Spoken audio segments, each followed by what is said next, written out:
What is up, y'all? Your boy is back on the grind with the LSA build one more time, y'all. One more time. And man, I've been making waves here. Been making waves. Everything's going good. And, you know, had a few little humps along the way. But, you know, I makes it happen. If you guys are new to the channel, definitely think about subscribing. Please, please, please, please.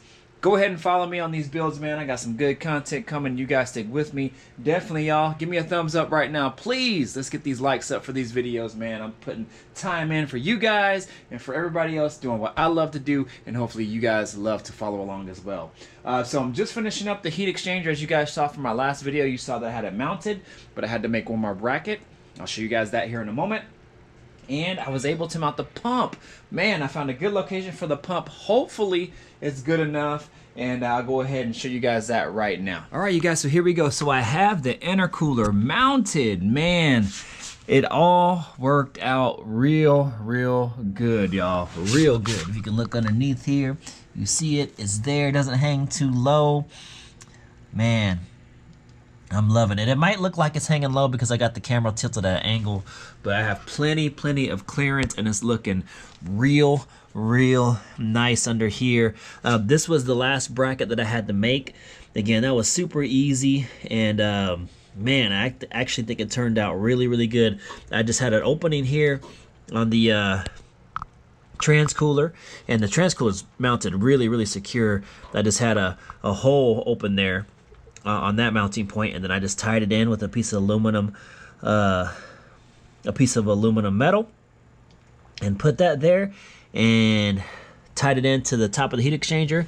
And man, this thing ain't going nowhere. This over here, I only have one mounting point.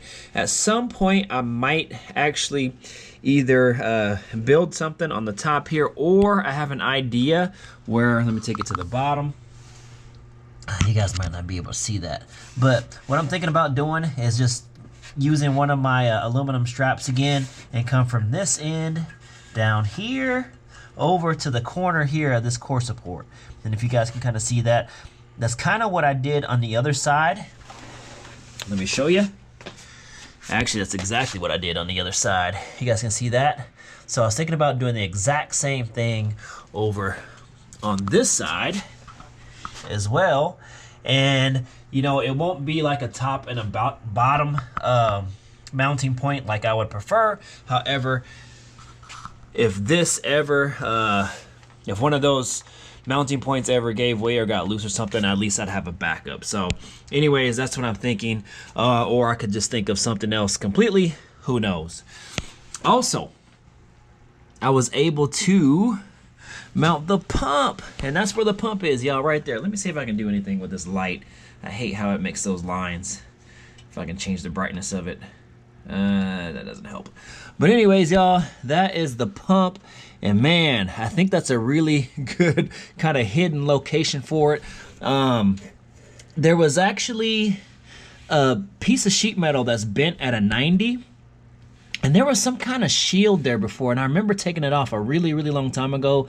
I have no idea what it was for, but it was just held in by two small sheet metal screws. And I took it off a long time ago, and I actually tried to find it because I was actually going to use it for something completely different.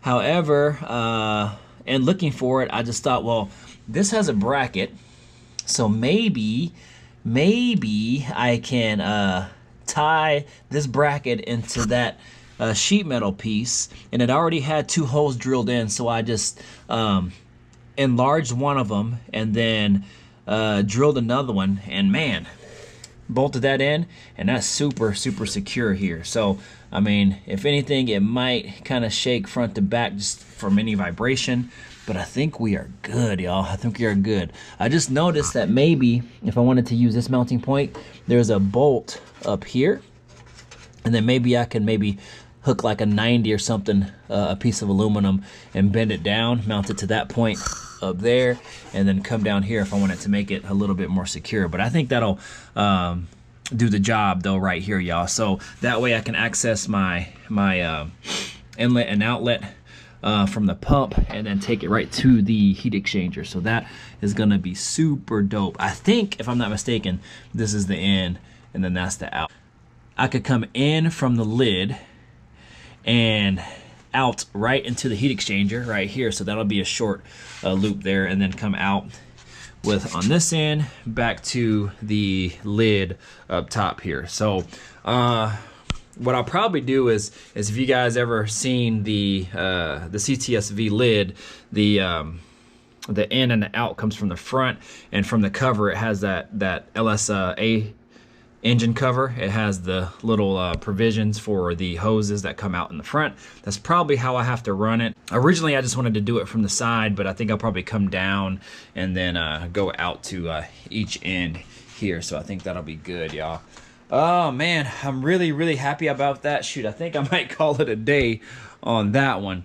But man, I think it looks really good in there, and I'm super happy with that, y'all. I'm super happy. So hopefully that'll be a good location. The only thing that kind of worries me, or I might run into an issue, is I've always heard that those pumps have to be lower than the ice tank.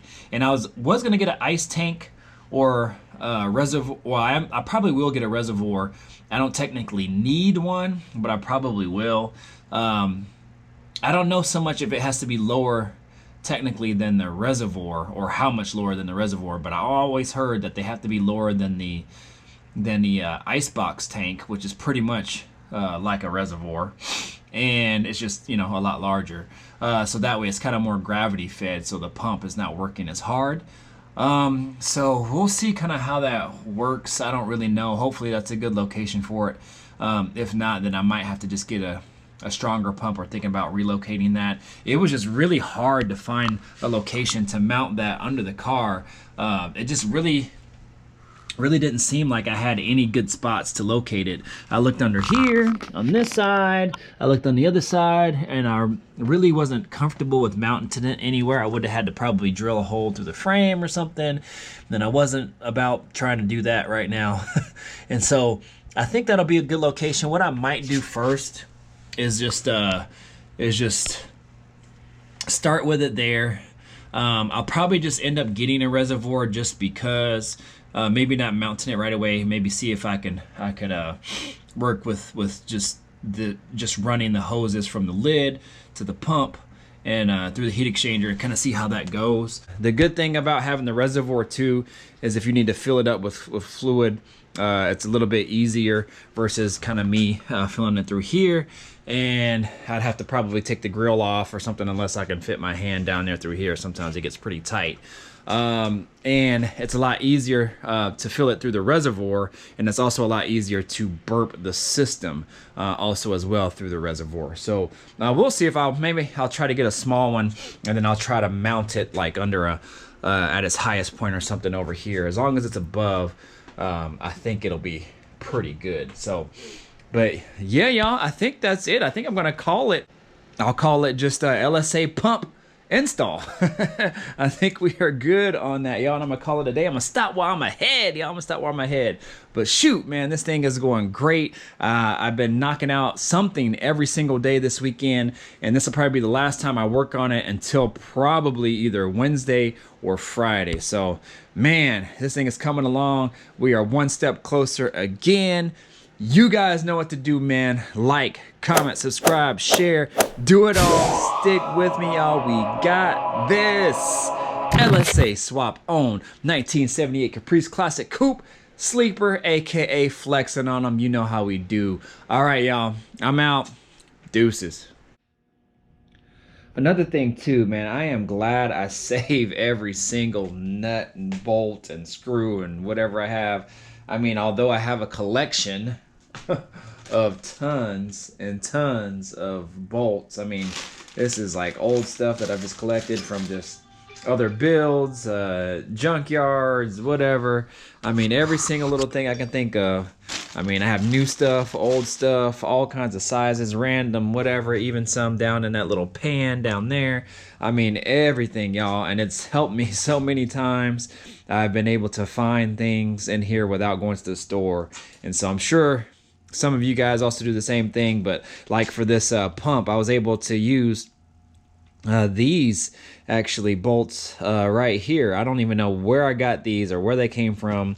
I ended up having some nuts, I don't even know if they came from these or not, that fit it, and I had the exact amount that I needed, and I was able to install that pump by using some spare ones, man. So these actually came in handy and super clutch, man, and I'm glad that I held on to those because it made my job a lot easier.